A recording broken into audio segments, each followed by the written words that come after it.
Olá, espero que você esteja bem em paz. Estamos aqui com mais uma edição do Café com Justiça, e a gente vai agora falar sobre Gênesis capítulo 6. Primeiro a leitura bíblica, espero que você acompanhe, e depois a gente vai ter a reflexão. Pode ser assim? Vamos lá? Então vamos lá. Gênesis 6, a corrupção da humanidade. Quando os homens começaram a multiplicar-se na terra e lhes nasceram filhas, os filhos de Deus viram que as filhas dos homens eram bonitas e escolheram para si aquelas que lhes agradaram. Então disse o Senhor: por causa da perversidade do homem, meu espírito não contenderá com ele para sempre, ele só viverá 120 anos. Naqueles dias havia nefilins na terra e também posteriormente, quando os filhos de Deus possuíram as filhas dos homens e elas lhes deram filhos. Eles foram os heróis do passado, homens famosos. O Senhor viu que a perversidade do homem tinha aumentado na terra e que toda a inclinação dos pensamentos do seu coração era sempre e somente para o mal. Então o Senhor arrependeu-se de ter feito o homem sobre a terra, e isso cortou-lhe o coração. Disse o Senhor: farei desaparecer da face da terra o homem que criei, os homens e também os grandes animais, e os pequenos e as aves do céu. Arrependo-me de havê-los feito. A Noé, porém, o Senhor mostrou benevolência. A arca de Noé. É esta a história da família de Noé. Noé era homem justo e íntegro entre o povo da sua época. Ele andava com Deus. Noé gerou 3 filhos, Sem, Cã e Jafé. Ora, a terra estava corrompida aos olhos de Deus e cheia de violência. Ao ver como a terra se corrompera, pois toda a humanidade havia corrompido a sua conduta, Deus disse a Noé: darei fim a todos os seres humanos, porque a terra encheu-se de violência por causa deles. Eu os destruirei com a terra. Você, porém, fará uma arca de madeira de cipreste, divida em compartimentos e revista-a de piche por dentro e por fora. Faça-a com 135 metros de comprimento, 22 metros e meio de largura e 13 metros e meio de altura. Faça-lhe um teto com um vão de 45 centímetros, entre o teto e o corpo da arca. Coloque uma porta lateral na arca e faça um andar superior, um médio e um inferior. Eis que vou trazer águas sobre a terra, o dilúvio, para destruir debaixo do céu toda criatura que tem fôlego de vida. Tudo o que há na terra perecerá. Mas com você estabelecerei a minha aliança, e você entrará na arca com seus filhos, sua mulher e as mulheres de seus filhos. Faça entrar na arca um casal de cada um dos seres vivos, macho e fêmea, para conservá-los vivos com você. De cada espécie de ave, de cada espécie de animal grande, e de cada espécie de animal pequeno que se move rente ao chão, virá um casal a você para que sejam conservados vivos, e armazene todo tipo de alimento para que você e eles tenham mantimento. E Noé fez tudo exatamente como Deus lhe tinha ordenado. Amém. Senhor, muito obrigado por mais um dia na Tua presença, louvamos o Teu nome. Agora nos abençoa, Pai, na reflexão que nós vamos fazer aqui sobre a Sua leitura da palavra, e que o Senhor toque os nossos corações através do Teu Santo Espírito. Nós oramos assim, agradecidos no precioso nome de Jesus. Amém. Amém. Gente, Gênesis 6 é um dos marcos divisórios da narrativa bíblica, descrevendo então essa transição que há entre a corrupção total da humanidade e o julgamento divino através do dilúvio que vai vir. É uma introdução então a esse relato do dilúvio. Então a gente começa aqui resumindo alguns pontos principais, como por exemplo a corrupção do gênero humano. Esse capítulo ele começa com o relato do aumento dessa maldade na terra. Há uma menção específica aqui que nós vamos ver entre a união, dos filhos de Deus e as filhas dos homens, que resultou no nascimento dos nefilins, que eram considerados por muitos como heróis ou gigantes da antiguidade. O texto destaca essa mistura inadequada entre diferentes linhagens e a maldade contínua no coração humano. Esse cenário de desordem, de moral aí, levou a Deus a declarar que o seu espírito ele não vai permanecer no homem para sempre. E estabeleceu então um prazo de 120 anos antes do julgamento, E aí fala o Senhor: então o Senhor disse: o meu espírito não permanecerá no ser humano para sempre, pois este é carne, ele só viverá 120 anos. Veja aqui, a interpretação que se dá é de que alguns teólogos entendem que esse prazo de 120 anos não é de vida do homem a partir daí, mas sim a questão dos 120 anos antes do julgamento, antes do dilúvio, tá? Bom, quem são os filhos de Deus? A gente precisa explicar isso um pouquinho, porque fala filhos de Deus, filhas dos homens, fala dos nefilins, e aí a gente tem toda uma série de dúvidas para poder esclarecer. E a primeira coisa é o seguinte: quem são os filhos dos homens quem são os filhos de Deus? Ali no versículo 2, nós vamos ver o seguinte: existem 3 interpretações na teologia bíblica para esse termo, filhos de Deus. A linhagem, então, de Sete, né, que é a visão religiosa, a visão moral, é a visão clássica que tem de muitos estudiosos, muitos teólogos. O que acontece? Esses filhos de Deus, eles seriam os descendentes da linhagem piedosa lá de Sete, não de Caim, sabe? Enquanto as filhas dos homens essas seriam as filhas, as descendentes ali da linhagem rebelde de Caim. Então, nesse sentido, haveria isso, e o pecado seria a quebra, essa separação espiritual por meio de casamento misto, motivado apenas pela beleza física. Então, esses estudiosos pensam dessa maneira, dessa linhagem, né, dos filhos de Deus, que seriam da linhagem de Sete. Bom, depois nós temos aqui uma outra visão, que seriam seres angelicais, seres celestiais, uma certa visão angelical, digamos assim, que é baseada lá em Jó 1,6 e também na tradição judaica antiga, ali como, por exemplo, o livro de Enoque, que é um livro apócrifo que não está na Bíblia, e sugere que anjos caídos assumiram então a forma humana e aí coabitaram com mulheres. Essa visão, digo aqui já de antemão, ela explica por que essa descendência era normal, embora levante questões sobre a natureza dos anjos, que Jesus falou que eles não se casariam. Então, essa visão é bem menos aceita, mas existe, é um ponto de vista, a gente está colocando aqui para vocês, muito embora a nossa primeira interpretação seja por essa primeira que eu falei para vocês, da linhagem de Sete. Depois existe uma terceira interpretação também, que fala sobre a questão dos reis e déspotas, a visão da realeza. Propõe que o termo se refere a governantes que eram tiranos ali da época e que se autodenominavam filhos de Deus, filhos de deuses, que era comum no Oriente Próximo e que praticavam a poligamia forçada. Isso então, para você ter uma ideia, mas a melhor interpretação aqui sugere que era essa visão aqui da linhagem piedosa de Sete. Só que depois a gente vai ver o que aconteceu com esse pessoal, porque eles se desvirtuaram, né? Essa é a informação. E quem eram os nefilins? A palavra hebraica nefilim deriva da raiz napal, que significa cair. E aí o que eles são? Eles são descritos então como os heróis de outrora, os homens de renome, nefilim, né? O significado literal da frase são os gigantes. Ali na Septuaginta são tratados como gigantes, e esse termo também pode significar os caídos ou aqueles que fazem os outros cair, no caso aqui pela violência. E a questão da identidade deles eram indivíduos conhecidos por sua força física excepcional e por suas proezas militares. Se a gente aceitar essa interpretação angelical que eu mencionei atrás aqui para vocês, eles seriam um resultado híbrido dessa união, né? E aí, se a gente aceitar a visão da linhagem de Sete ou da realeza, eles seriam então guerreiros poderosos que se estabeleceram e colocaram um regime de violência e tirania nessa terra pré-diluviana, ou seja, no momento antes do dilúvio. Bom, o texto enfatiza então que a presença desses nefilins e a corrupção que cercava eles foram fatores decisivos para demonstrar que a terra estava cheia de violência, como nós podemos ver ali no versículo 11, o que justificaria esse juízo divino. Então, veja só, eu assisti o filme Noé, não sei se você assistiu também, lá com Russell Crowe, né? E os nefilins eram representados diferente, eram ali grandes seres de rocha, aquela coisa toda, né, diferente e tal, uma coisa até de admirar e abismar, de ficar abismado, mas veja só, o que acontece é o seguinte, é muito comum haver essa confusão.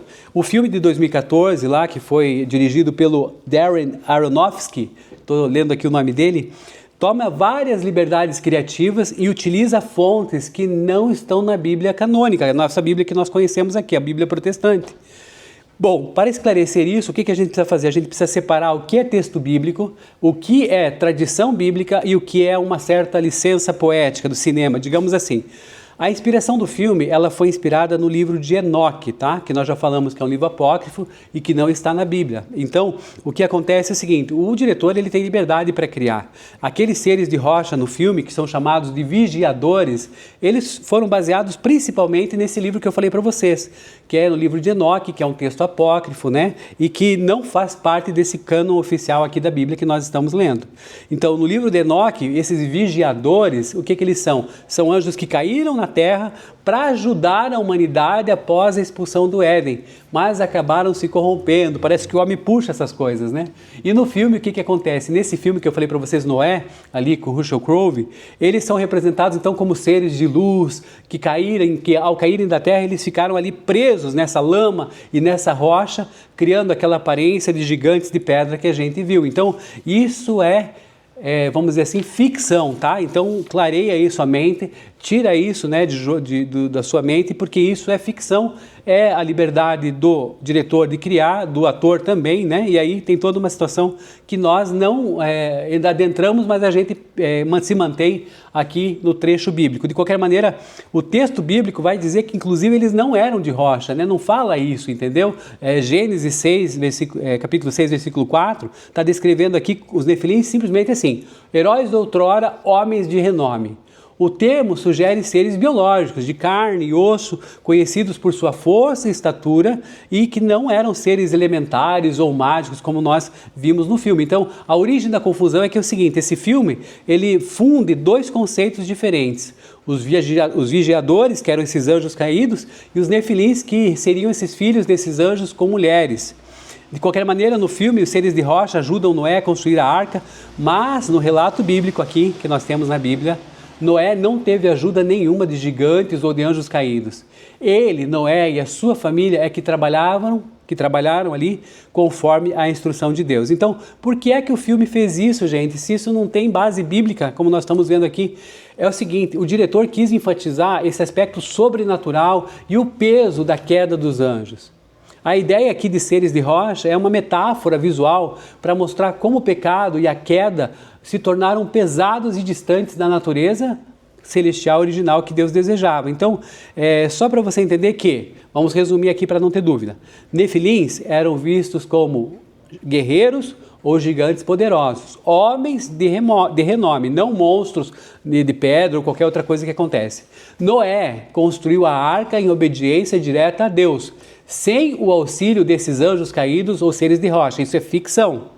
E a teologia prática nos ensina o quê? Que o foco do texto está mais na justiça de Deus e na obediência de Noé, e não necessariamente nesses detalhes especulativos aí, essa anatomia, né, de como eles eram esses nefilins. Então, só para você entender. De qualquer maneira, é o seguinte: é sempre mais seguro manter a interpretação de que os nefilins, o que eles eram? Eles eram figuras de grande poder e violência que exemplificavam quão cheia de violência a terra estava. Gênesis capítulo 6, versículo 11, conforme nós lemos aqui. De qualquer maneira é o seguinte, esse pessoal todo aí que a gente está falando, é bom, é ruim, tinha gente boa, só era gente ruim, como é que é? Bom, primeira coisa, filhos de Deus, depois a gente vai falar filhas dos homens e depois vai falar dos nefilins, certo? Então vamos lá. Filhos de Deus, lembre de uma palavra: desobediência. Mesmo na interpretação bíblica comum, que é a linhagem piedosa ali de Sete, que nós estamos vendo, eles não são vistos como bons nesse contexto, gente. O texto destaca o quê? Que eles se deixaram levar pela aparência física. Viram que as filhas dos homens, elas eram bonitas. E o que eles fizeram? Abandonaram a fidelidade espiritual para se misturarem com quem não compartilhava dos mesmos valores. Conclusão: eles representam então o comprometimento dessa variação de compromisso, esse comprometimento quanto aos valores, né? A gente chama isso, o termo correto é compromissão, que eram aqueles que deveriam ser fiéis, mas eles variaram esse compromisso aqui quanto aos valores e falharam nessa questão de fidelidade, de serem fiéis a Deus.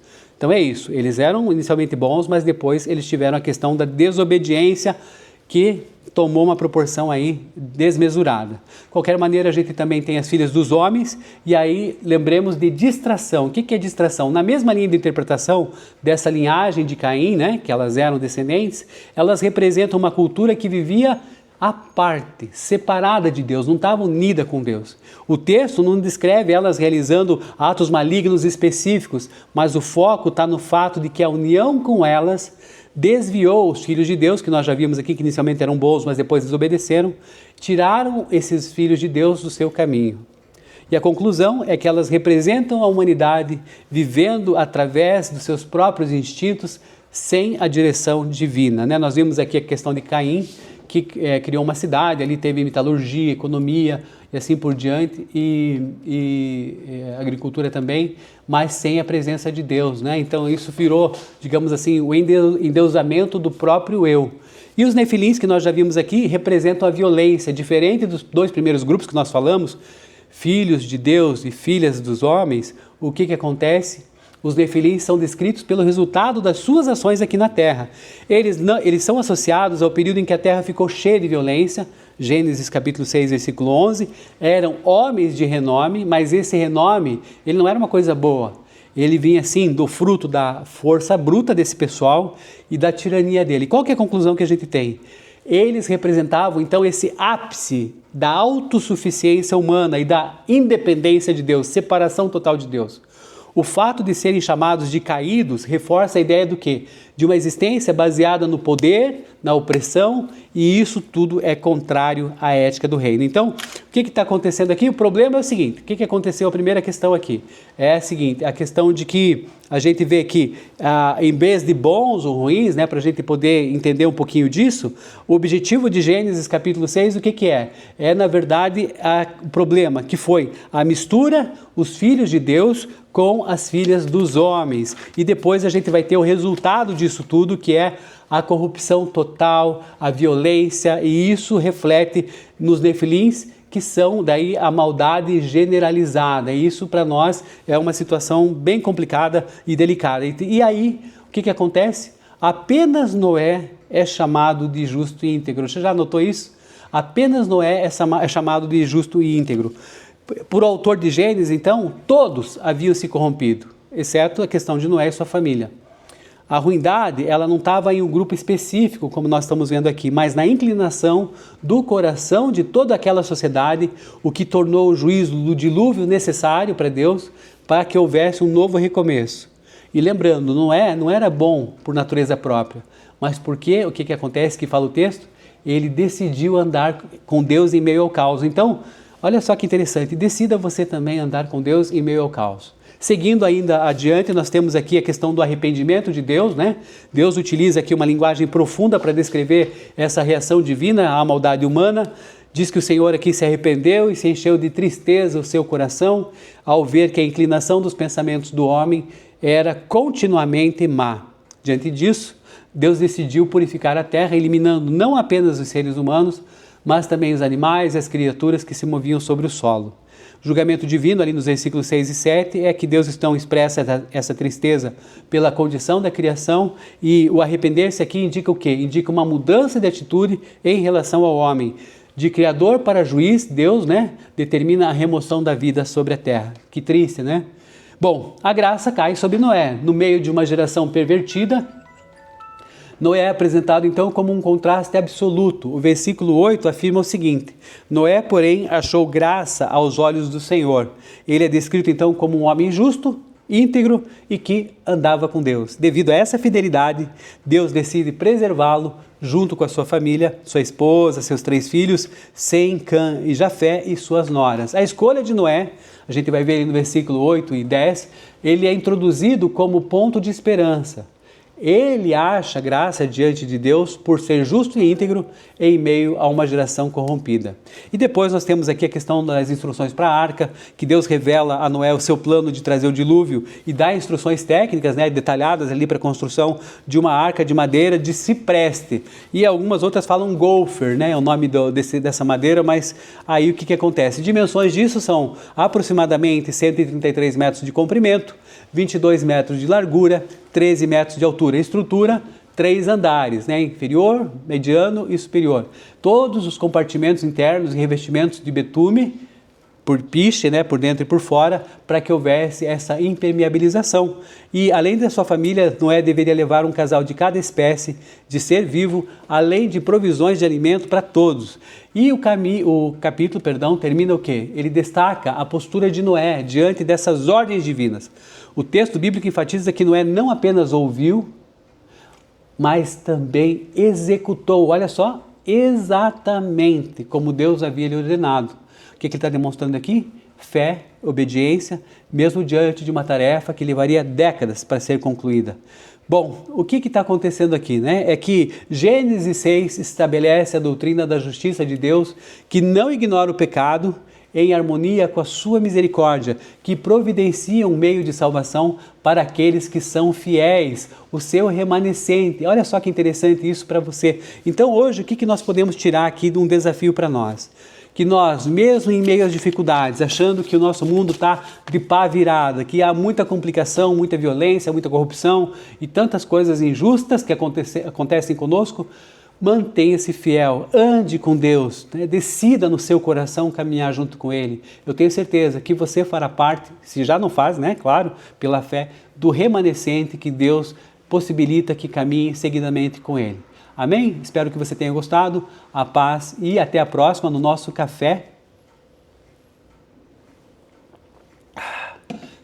com Jesus. Um abraço. Deus abençoe.